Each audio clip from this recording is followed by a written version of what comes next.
മുള്ളൻ പന്നിയും മുള്ളും. മുള്ളൻ പന്നിക്ക് മുള്ളുകളുണ്ടായ കഥ കേൾക്കണ്ടേ? പണ്ട് മുള്ളൻ പന്നിക്ക് മുള്ളുകൾ ഉണ്ടായിരുന്നില്ല. അന്ന് മുള്ളൻ പന്നി ഒരു കൊച്ചു പന്നിയായിരുന്നു. അന്നെല്ലാം രാത്രി കാലങ്ങളിലേ പന്നി പുറത്തിറങ്ങാറുള്ളൂ. അതും ഭയന്നു വിറച്ചു മാത്രം. പട്ടി, കാട്ടുപൂച്ച, കുറുക്കൻ, ചെന്നായി തുടങ്ങിയ മൃഗങ്ങൾക്ക് മുൻപിൽ ചെന്നുപെട്ടാൽ തൻ്റെ കഥ കഴിഞ്ഞ് തന്നെ കൊച്ചുപന്നിക്ക് അറിയാമായിരുന്നു. അതിനാൽ വളരെ സൂക്ഷിച്ചാണ് കൊച്ചുപന്നി പുറത്തിറങ്ങിയിരുന്നത്. കൊച്ചുപന്നിയുടെ ഗുഹയ്ക്ക് താഴെ ഒരു പറ്റം തൊട്ടാവാടി ചെടികൾ വളർന്നു നിന്നിരുന്നു. ഒരിക്കൽ ഒരാട് തൊട്ടാവാടി ഇലകൾ തിന്നാനായി തൊട്ടാവാടിയെ സമീപിച്ചു. തൊട്ടാവാടി ഇലയിലൊന്നിൽ ആടിൻ്റെ നാവ് പതിഞ്ഞതും തൊട്ടാവാടി ഇലകൾ ഒന്നാകെ ചുരുണ്ട് മുള്ളുകൾ എഴുന്നേറ്റു. പിന്നീട് ആടിന് ഒരു ഇല പോലും കടിക്കാനായില്ല. തിരിഞ്ഞു നടന്ന ആടിനെയും മുള്ളുകൾ എഴുന്നേറ്റ് നിൽക്കുന്ന തൊട്ടാവാടിയെയും ഗുഹയ്ക്കുള്ളിൽ നിന്ന് കൊച്ചുപന്നി കണ്ടു.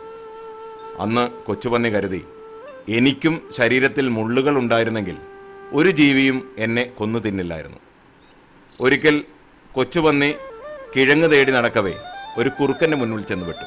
കുറുക്കൻ്റെ പിടിയിൽ നിന്ന് രക്ഷപ്പെടാനായി കൊച്ചുപന്നി മുൾപടർപ്പുകൾക്കിടയിൽ കയറി ഒളിച്ചു. മുള്ളൻ ചക്കകൾ വളർന്നു നിന്നിരുന്ന മുൾക്കൂട്ടത്തിനിടയിൽ കൊച്ചുപന്നി കയറി ഒളിച്ചത്.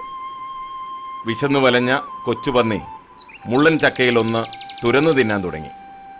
വിശപ്പ് തെല്ലടങ്ങിയപ്പോൾ കൊച്ചുപന്നിക്കൊരാശയം തോന്നി. മുൾക്കൂട്ടത്തിൽ നിന്നിറങ്ങി നടന്ന കൊച്ചുപന്നിയെ പിന്നീട് ഒരു ജീവിയും ആക്രമിച്ചില്ല. കൊച്ചുപന്നി തൻ്റെ കൊച്ചു തലയും കാലുകളും ഒഴികെ ശരീരത്തിൻ്റെ മറ്റു ഭാഗങ്ങളെല്ലാം മുള്ളൻ ചക്കയ്ക്കുള്ളിൽ മറച്ചിരുന്നു. ദിവസങ്ങൾ പലതും കടന്നുപോയി. തനിക്ക് യാതൊരു വിധത്തിലും ദോഷകരമല്ല എന്നും മറ്റ് ജീവികളിൽ നിന്ന് രക്ഷപ്പെടാൻ ഗുണകരമാണെന്നും കാണുകയാൽ കൊച്ചുപന്നി പിന്നീട് ഒരിക്കലും മുള്ളൻ ചക്കയിൽ നിന്നും പുറത്തിറങ്ങാൻ കൂട്ടാക്കിയില്ല. കാലം ചെന്നപ്പോൾ ആ മുള്ളൻ ചക്ക കൊച്ചുപന്നിയുടെ ശരീരത്തിൻ്റെ ഭാഗമായി തീർന്നു.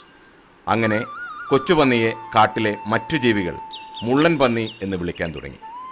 ഗുണപാഠം: കാലപ്പഴക്കം ശത്രുവിനെയും മിത്രമാക്കിയേക്കാം.